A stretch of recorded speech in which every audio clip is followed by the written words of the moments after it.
The fact that you watch this show is proof you have an interest in managing your money. Well, joining us now is author and wealth management expert Jonathan K. Deyoe, who's written a timely and highly acclaimed book called Mindful Money: Simple Practices for Reaching Your Financial Goals and Increasing Your Happiness Dividend. He's also founded one of the nation's top financial management firms. Welcome, Jonathan. Thanks for having me, Angie. I'm glad to be here. What are some of the things that people do wrong when managing their money? There's a couple things. The first is, they spend more than they earn, or they spend without thinking. And the thing to realize here is every single day we wake up and we make trade-offs.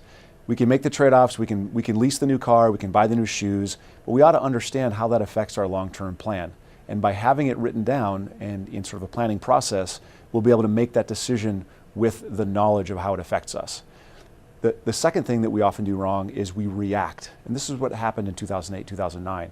We react to what the markets do, or what the economies do, or what we are afraid they might do, rather than acting based on what our plan says we should do.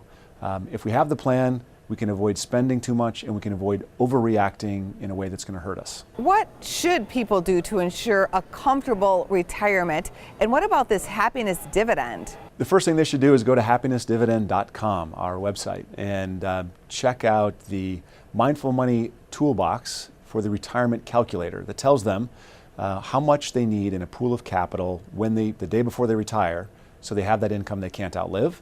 And it'll also tell them how much they need to save on a monthly basis to get to that pool of capital, so they have that stream of income.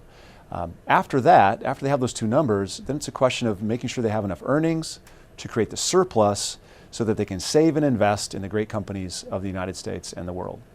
What's a strategy for developing a personal financial action plan? So the book goes from the first chapter to the 26th chapter. It goes step by step and gives you little practices you should think about and you should employ to build your plan.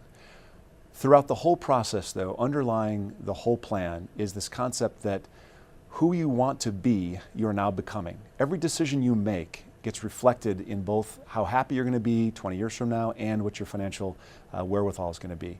So knowing that you're making these decisions, knowing that you're making trade-offs, you're much more likely to make the right choices that get you where you want to go. Jonathan, thank you for being here. Thanks, Angie.